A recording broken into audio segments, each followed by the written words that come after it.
Kia ora tātou. I want to make this short and brief, but I just want to acknowledge te hononga mai te ira atua ki te ira tangata. I have known Dr. Diana and whanaunga Mark Kōpua for some time through Otago University, through the great mahi that you have done with our whānau on Te Tai Rāwhiti. But there are many accolades that we can draw from the mahi that you have done over the years e te whanaunga, e te tohunga Mark. To build one whare, a whare tupuna, is of great importance. It's a wānanga that would last 20 years, 30 years just on one whare. But to build 7 over a space of 30 years, 35 years, is an almighty feat. E maharaua ngā matauranga kai roto te wharera. He hononga no mātou ngā uri o te Tai Rāwhiti ki te ira atua. Korua rā o korua hononga.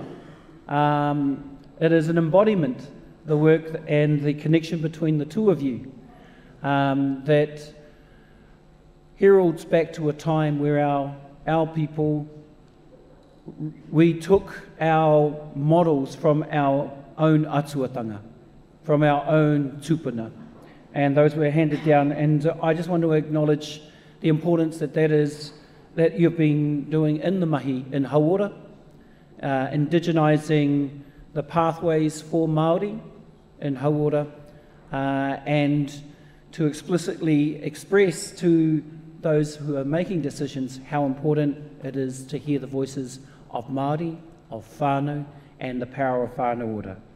Ladies and gentlemen, without further ado, I'd like to introduce e te rangatira, Mark Kōpua, tākuta Diane, tēnā kōrua.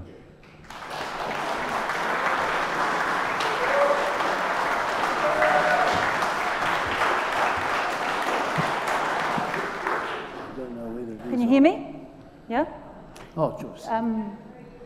We want to sing a song with you. So the words go, whakatau te wairua, kia kia tau. Whakatau te wairua, kia kia tau. Luckily you sing it twice, ka pai? And then you go, rongo I te whiwhia, tū I te whiwhia. Rongo I te whiwhia, tū I te whiwhia. Kia mau ki te kupu. Kia mau ki te kupu. E tupu ai te kupu. E tupu ai te kupu. Ki tōna iho matua. Ki tōna iho matua. Here we go. Whakatau te wairua, kia kia tau. Tōru wha. Whakatau te wairua, kia kia tau. One more time for good luck. Whakatau te wairua, kia kia tau. Rongo! Rongo I te whiwhia, tū I te whiwhia, kia mau ki te kupu, e tupu ai te kupu, ki tōna iho matua. I needed that, thank you. That was the whakatahu only. Tēnei te aro ranginui e tuake nei, tēnei te aro papatuanaku e takoto nei, tēnei te aro rangirao ko papa e takoto nei, kia rarau te tapuai o tāne ki raro, tēnei te pō, nau mai te ao. Karangatia te ao e piri, karangatia ko tāne, e piri, e tata, whakamaua kia tīna, tīna, hui e tāki. Hoi no tēnā tātou. How's things going?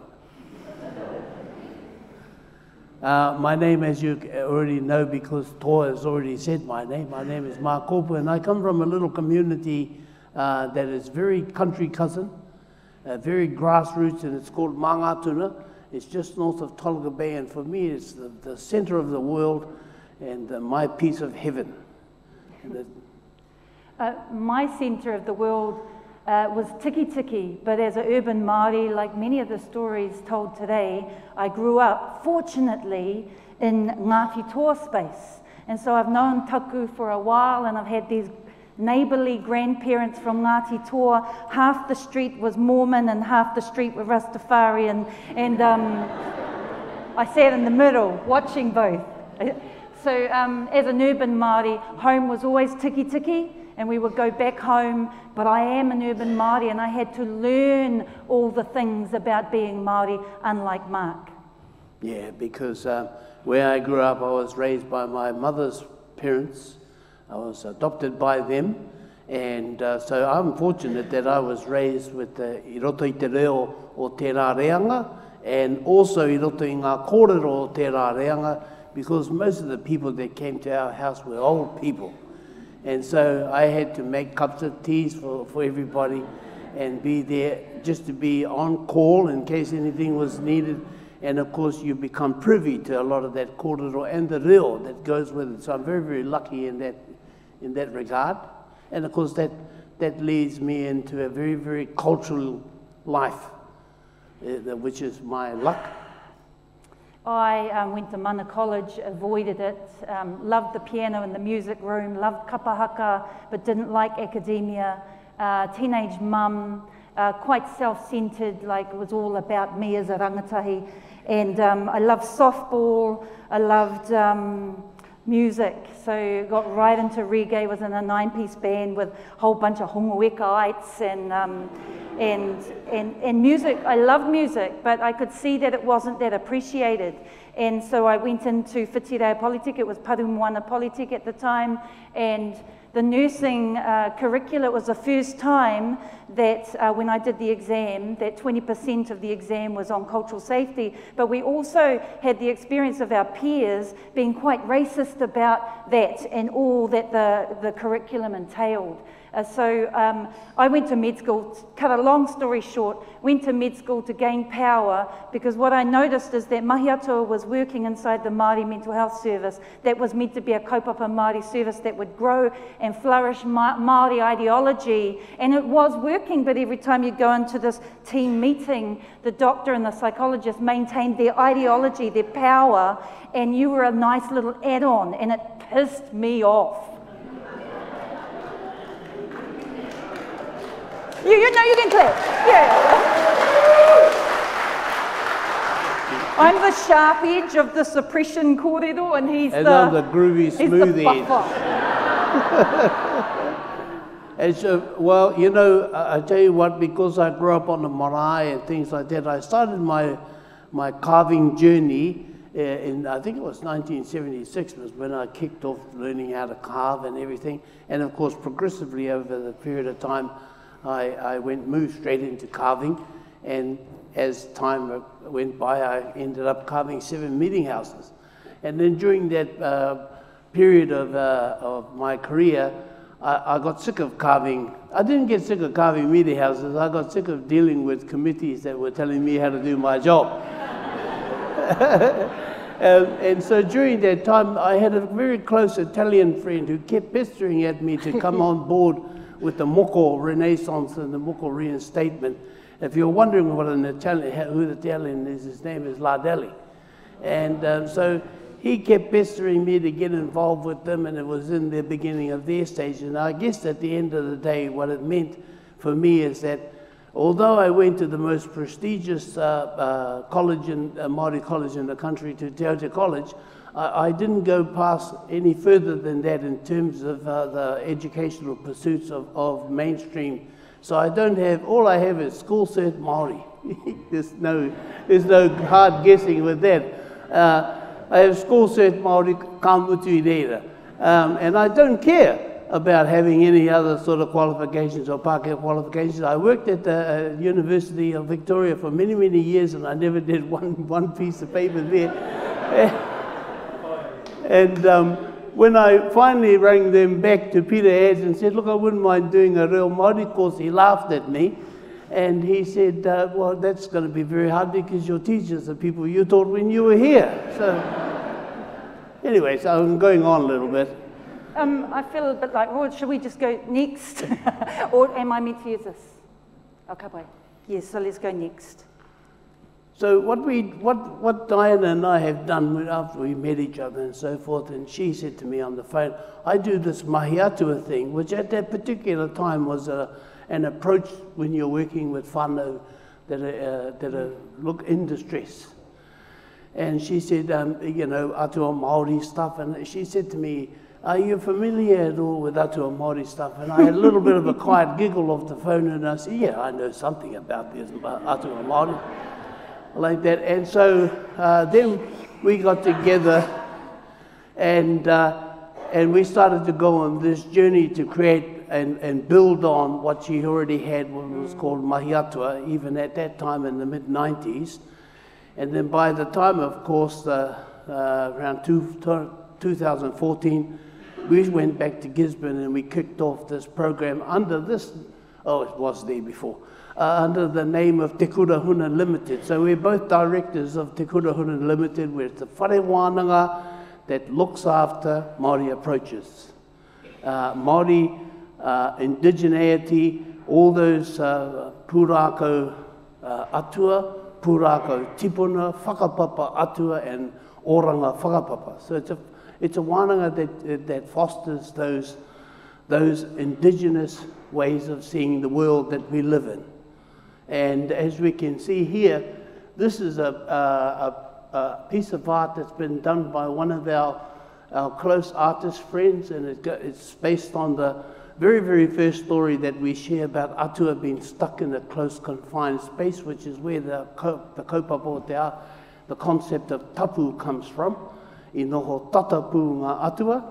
And so this is a story, and often we share the story first up because it's often the space that many of us, even in these modern times, are sitting, and it's a space of restriction, it's a space of discomfort, and it's a systemic racist hold on what we do and how we think even in the world that we exist in. So this is our first whānau, according to Māori. You know, we learn, and no disrespect, but this is a challenging, there's something that we're meant to be talking about, vigilance and oppression and where the problem sits. But according to Māori and our whakapapa, this picture depicts our first whānau. And we're about whānau oranga, but we've forgotten the names of that first whānau. Peketua, Te Mamaru, Whiro, Uru, Roiho, Roake, Haipuru, Haimatua. We have to bring our stories to life because our stories shape who we are. That's a beautiful segue to the next slide. Ngā mihi. So, when I first sat with the CEO of Te Runanga Nui o Ngāti Porou, and I told him our position about psychiatric diagnoses, he pretty much sat down and said, well, what the hell am I meant to do with this? And I said, you need to know. And I didn't want to put words on our slide, but what I need to tell you as a psychiatrist is that our psychiatric classification system is problematic for us as Māori. Ignore maybe the dementias that have some evidence. We have been sucked in to conceptualizing that the idea behind being depressed, that the idea behind post-traumatic stress disorder being a disease that will help you understand why you have that problem is just an idea. And there is absolutely no science behind it. None, nada, zilch, kore. Well, they have tried to put science behind it, but it's failed. Well, what they've done is try to put science behind the treatments without actually determining when you're distressed and you're distressed. And please know that I'm not a big fan of the word trauma. And only because, it's not that I disagree with the concepts behind it, but we're at risk of thinking, oh yeah, trauma, we know what that is. But actually we're injured. We all have an injury and it affects us differently. And there are some times when science cannot help us explain how to move away from it. But our pūrākau, oh my God, it makes me want to cry. Your pūrākau matters. Your whānau matters. We've been saying it all day. So too does our whakapapa. And every single injury has a whakapapa. Why are we using science to explain it? Why? I don't think this word's been used enough today, because racism exists. And racism is this social construct. It's about gaining power, having superiority so that everything that you know and believe is what our systems will be designed on. And psychiatric classifications, the diagnostic system in medicine, is about having an explanation to understand why I've got these headaches. But when you bring your child in and they're not focusing and they're overly active in the classroom, we're assuming that there's something wrong with their brain. When you all know the education system's racist, the education system knows it's racist, the health system knows it's racist. You heard Jacinda, they don't know what to do about it. Why are we pathologizing our babies when we know the system that we have to take them to every day is not working for us? And when it's not working for them, you send them to me. And you expect me to give them a pill so that they get a good chance in their life. Doesn't that make you sad? I think that's my position. It was a good position. Did you like that? A good move on, position, hurry up, move on. but it wasn't something that we prepared last night. Yes, it was. No, I did all right. Māori mā, we have tried. We have tried. We know there have been many of you who are fighting the system, but racism is adaptive and it can shift and be fluid. So whenever you counter it, it will counter you back. And we must work collectively to redesign, rethink. And the problem that we have is that we're thinking that we are awesome and we provide these Māori opportunities, we can become more grounded and grow our māra. But when our individual child is telling you they are suicidal, we fear. And that's what racism does, makes us fear that, okay, we work as a whānau, but the moment they're hearing voices or they're anxious or they're not going to school or they've perpetrated, there's some violence going on, we're sending them to a racist system. Because we actually, internally, in our racism, our internal racism, believe that it's better than what we're offering. And I'm trying to challenge us as whānau ora believers. As whānau ora believers, we'll talk a little bit later, the how. There's a how, and you got it. You got the how. Ka pai? Can we move on now? One of the things about what Mahi Atua does, or what the Kurahuna does, and what we protect, is our pūrākau.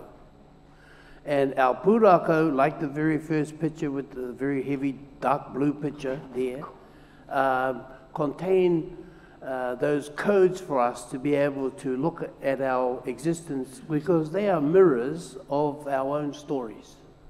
The pūrākau about Noho Tatapu is a mirror of our stories that have been held in this grip of oppression for quite some time. Colonization has oppressed us. There are other pūrākau that comes up. Now, one of the things that about holding the pūrākau is to hold a position and draw a line in the sand, because as somebody who grew up with all these pūrākau and have collected them over the years and so forth, and whakapapa, I get very, very annoyed when people refer to them as our myths, because, we can both whakapapa down from our atua down to us. And so that means that if you say that our atua are myths, then you're saying that I'm a myth, because I can tātai whakapapa mai a rātou ki ahau.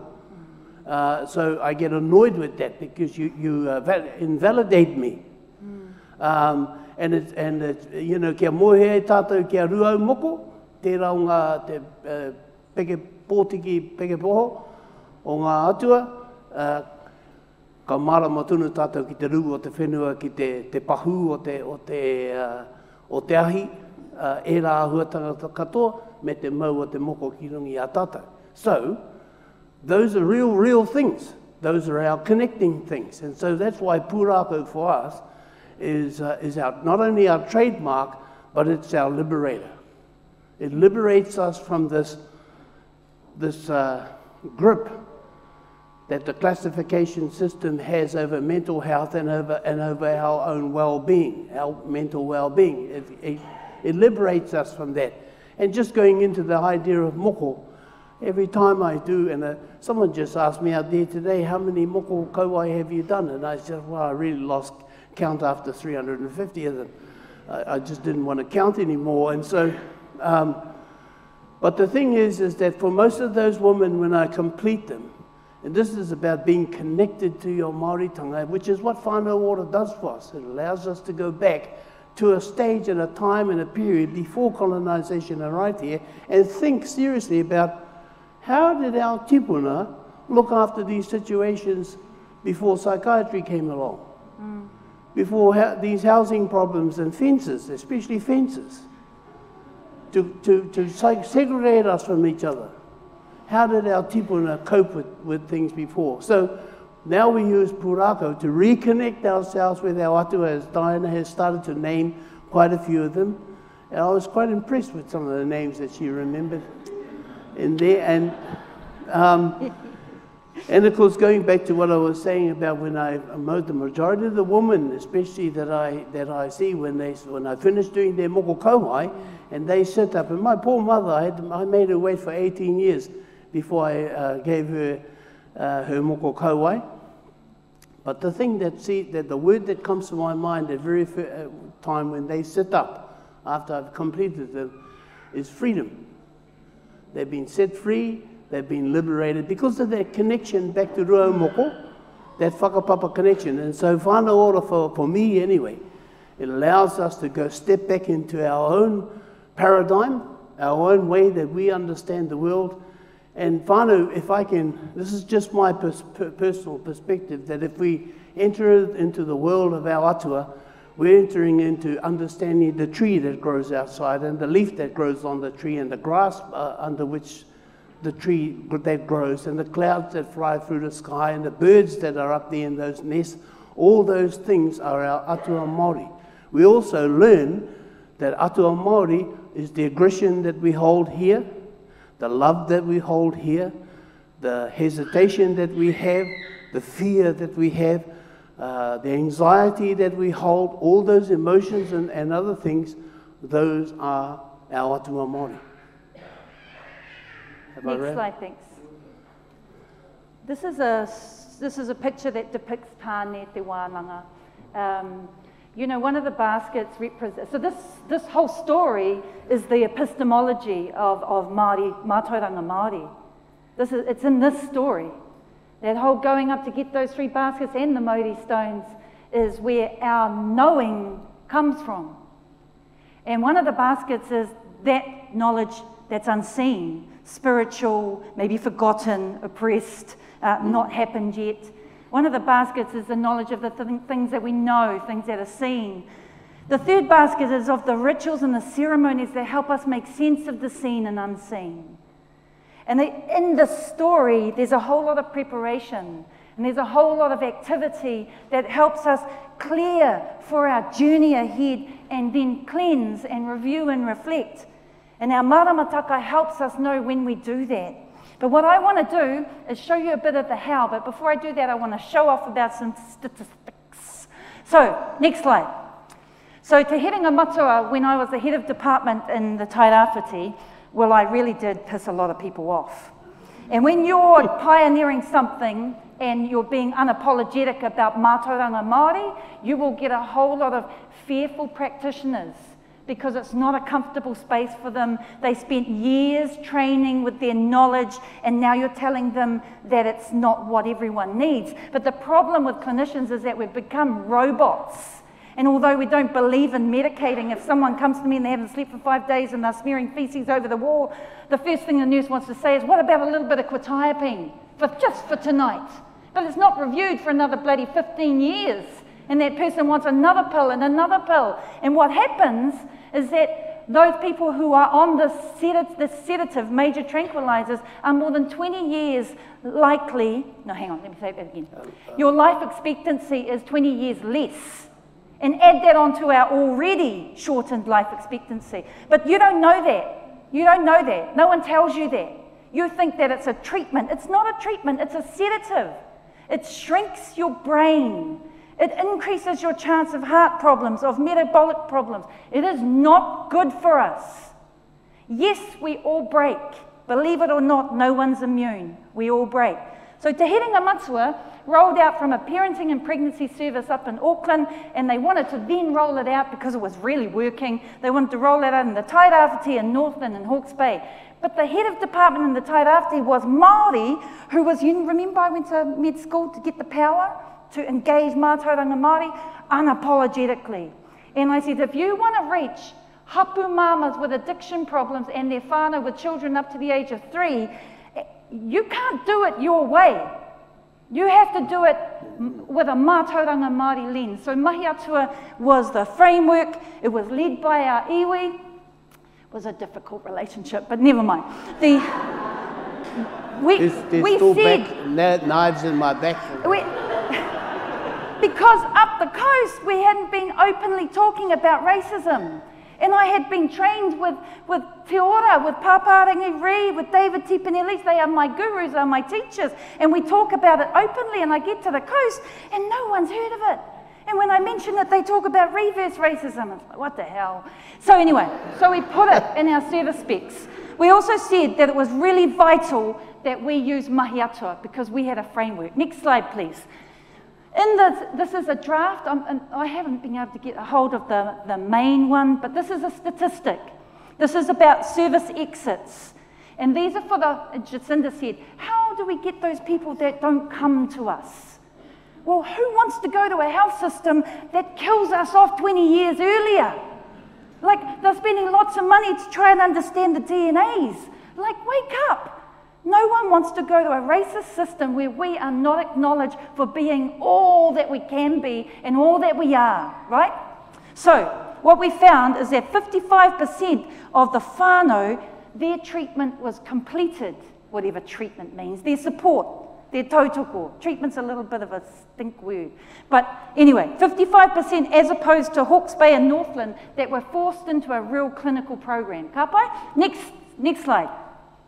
Here's a great slide. Te Ku Wata Wata. So, head of department, front door, single point of entry. They're trying to give us money to look after the moderately mentally unwell. Like, what the hell does moderate?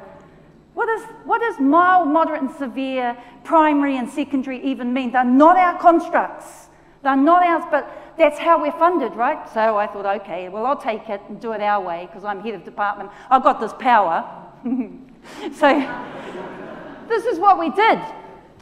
So there's the final report. You can get it online. Rangahaua Te Ku Wata Wata. You can also just Google Te Ku Wata Wata evaluation. The first slide with those graphs showed that we reduced coercive treatment by 1/3. That's pretty cool because synonymous with coercive treatments means you have to take the pill or I'll lock you up. That's that pill that reduces your life by 20 years, remember? Okay. So, the other one we did is the wait times reduced in secondary services.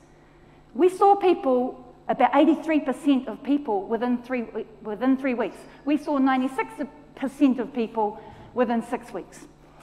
Down on the left bottom, we're talking about people walking in early, right? Because Māori story is they come in late, we coerce them, we put them on a section, and then we lock them up in seclusion. That's our story. That's our Māori story when you're looking after your distress. So what we got, the slide on the left is before Te Ku Wata Wata self-referrals, and the slide on the right is the during Te Ku Wata Wata, and blue is Māori. You can see it. We tripled Māori walk-ins. Tripled. Yeah. Māori were 5 to 6 times more likely to be admitted from the Tairawhiti all the way to the rangatahi unit in Porirua.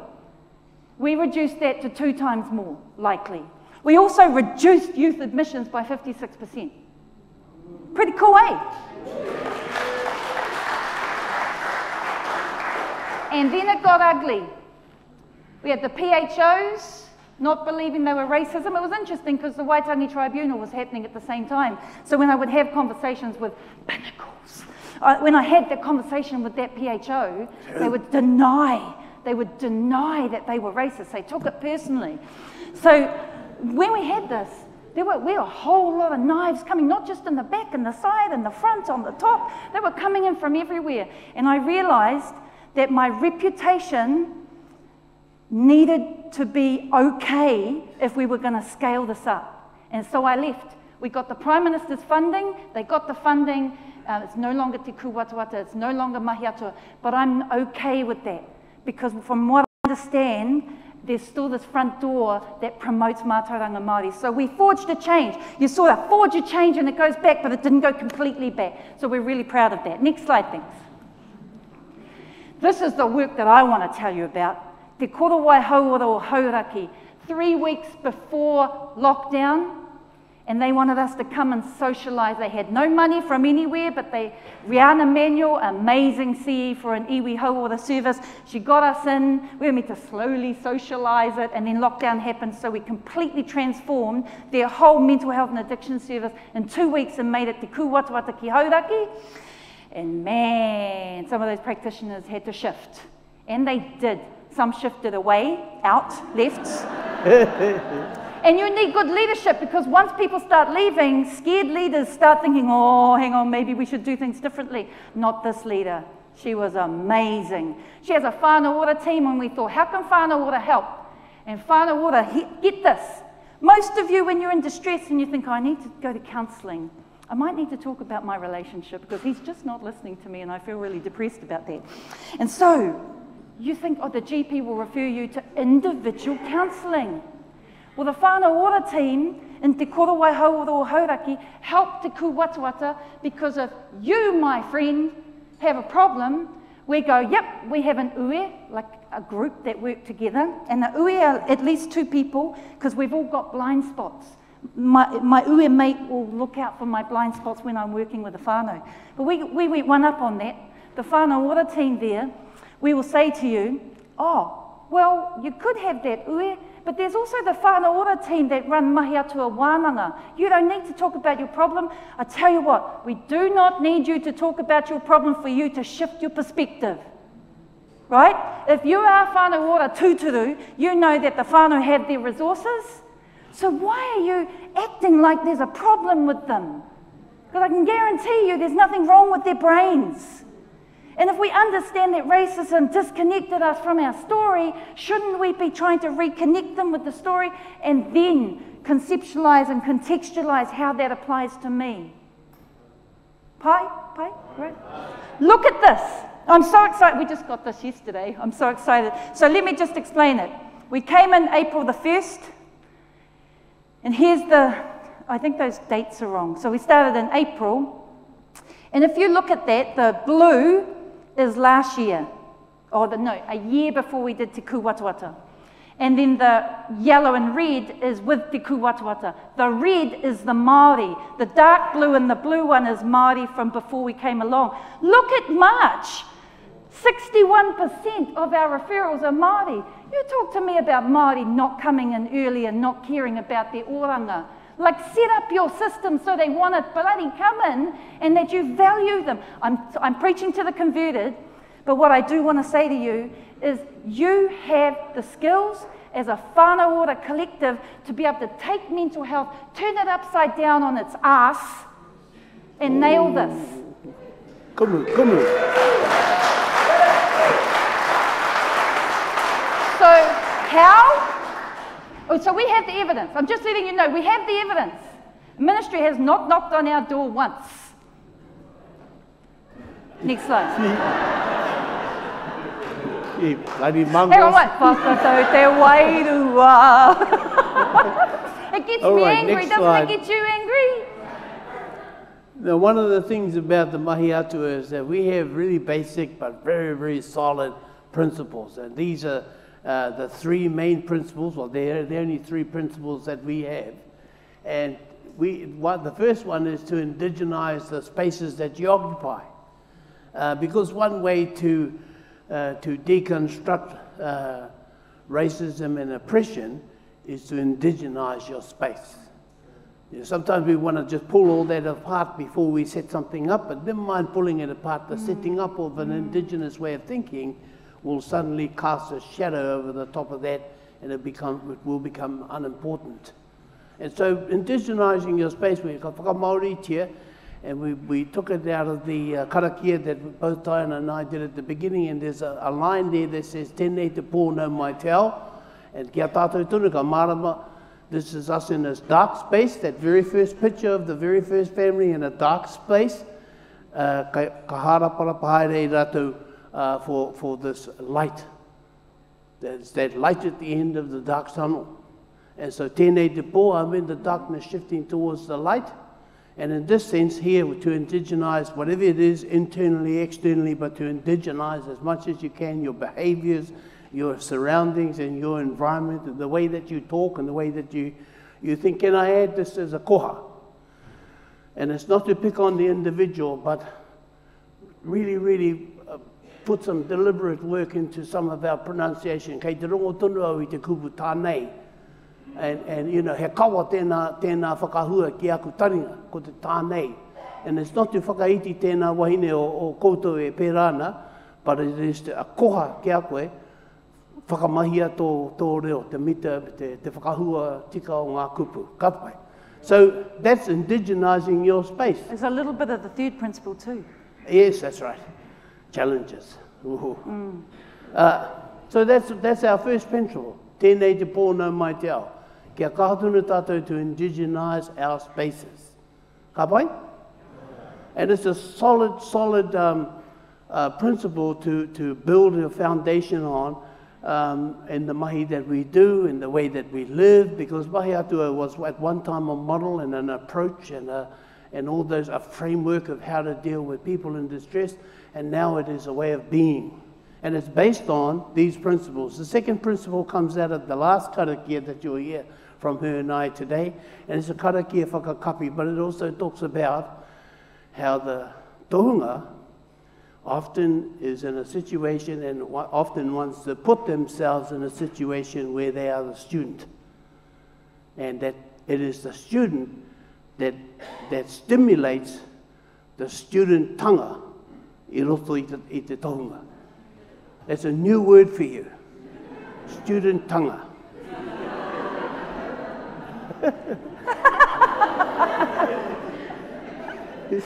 Mai oku tipuna. So that line is, here it is, that it says to remain an active learner, but not just to remain an active learner, but to invite the opportunity to learn, to forever be curious and question, and have a critical eye on things, not to break it down, but to learn more about it. Hapai? So, I roto I te reo Māori, ka mā te ariki, ka mā te tauira. And a perfect example for that is that if the doctor and the patient, the tohunga and the student, whatever that power imbalance is, because we're so used to a banking knowledge system, you go to school and you're just meant to bank the knowledge and then you become a rangatira, but actually we've got to learn how to be a teacher and a student and both rise above and actually critique our common sense. Like the whole, hā te me nui o te ao, he tangata, he tangata, he tangata, it's like, well, what about tangaroa? Like, where did we learn that? Like, we get it, but are we able to relax, chill out, and have an open dialogue about what we're critiquing? Like, who came up with that whakatauki, at what time? If we don't know, don't we want to be thinking we're the taina to our environment? So, hā te tino mea nui o te ao pia, e aua. You know, so, and the other one is, don't talk about your own sweetness, right? Like, so if we don't, do we stay oppressed? Do we stay suppressed, oppressed? Can we not talk about our own amazingness? Are we able to go, Christianity, like, are we able to rise as student and teacher above what we see as common sense so we can create some space to wānanga, hā te aha? Marama? Ka mā te ariki, ka mā te tauira. Sorry, I just took over. It's all right, you know, I'd like to listen to the tauira talk and... Yeah. All right then, so that's koera te mātāpono tuarua, or another one of our toru ngā mātāpono is ka mate ariki, ka mate tauira, and that means to be an active learner and forever curious. And the last one is the hardest one of them all. And the one that we're meant to talk about. And the one that we're actually meant to talk about, and it is hongi hongi te whaiwhai a i roto i te reo Māori, which means to inhale the unusual, and for us that it is to invite negative, challenging feedback. Because with the whole objective is to improve your performance, which then takes us into a discussion about the ideology of being a practitioner as opposed to a professional. Yeah. And that's also with ka mate ariki, ka mate tauira. You are a practitioner, which means that that big picture that we had up there with a really great big spiral and had a moa bird and a tuatara and all that in there was Tāne's journey to create a human, which was the very last thing that he created, was humans. And so, in the objective to create a human, the moa bird, the tuatara, the falcon, all those, the weta and all that were all his failures. Failings. Or failings. There was a failure. Failing. It was a failing. So those things were all his failings. But he was just practicing so that he could improve. And finally, he made the first human. So, koera te kōrero hea te mea nui o te ao, ka rua ku whakaro mō tērā i te mea, ka mōhio tunu au, te whakapapa o te moa, te whakapapa o te riro, te whakapapa o te piwai waka, he tuakana tērā ki awa. I roto i ngā whakapapa. So I have these little questions, wānanga going on about tēnā o ngā whakatauki. And when did that occur? When did that whakatauki become more important than te whakaro nui, te aro nui, ki te taiao?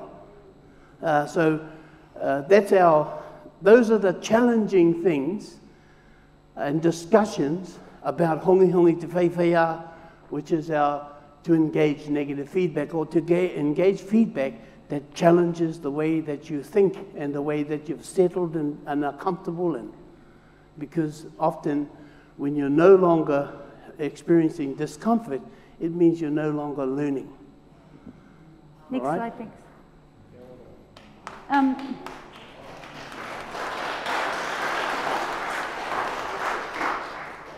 This is Hinema Tikotai and Hine Te Iwe. They were sisters. Ko Hinema Tikotai te mea kāpō. She's blind. And these two here, Hine Te Iwe, she's the atua of performances and entertainment and weaving and all the affairs of a woman, and that's the younger looking one. And the one that you see the lights in the eyes, that's the older looking one, and she's the blind sister. Now their role in the story of Tangaroa and so forth is to look after the whānau of Tangaroa. So Hine Te Iwe would lullaby them to sleep, and the other one would wake them up. We have a website. This is our website. We do training. We move in. We want to work with iwi. We want to work with Māori organisations. We're a whare wānanga, but we don't like saying like workforce agency, because the concepts behind that go into what you're familiar with. We were just talking outside about performance, professional development. What does that even mean? Like, racism is a societal problem. We have to change ourselves. We have to be able to critique and analyse ourselves. And if we're going to address systemic racism, that means we have to be fluid, because every single whānau is going to give us feedback about our practice. And do we have what it takes as a collective to listen and adapt? Listen and adapt. And that's how Mahi Atua has come about, from negative feedback from people who've come into our training, into our space. The next slide is just letting you know that we have online trainings. Like the lockdown taught us lots about going online and scaling up. We have like an 8-9 week training to become a mataora. Most of it's online, but then we have a 5-day intensive wānanga. Imagine you're coming out, where's Joe? We come into a wānanga, you come into a wānanga and there are about 18 creatives. Taonga Puoro, moko artists, miri, romi. They're all engaged while we're talking about challenging ourselves. And there's nothing like sound, and vibration to shift your perspective, because there's some stuck points. We get stuck. And it's like, why are we stuck? Why does it matter that we're right, wrong, good or bad? Like, we're all stuck. How do we liberate ourselves and shift our perspective and allow lots of different versions? It all matters. These are our resources, and I think we might be over time. Are you all right? I'm done. Yeah, I'm done. Ka pai. Tēnā tātou, tēnā koutou. Tēnā koutou.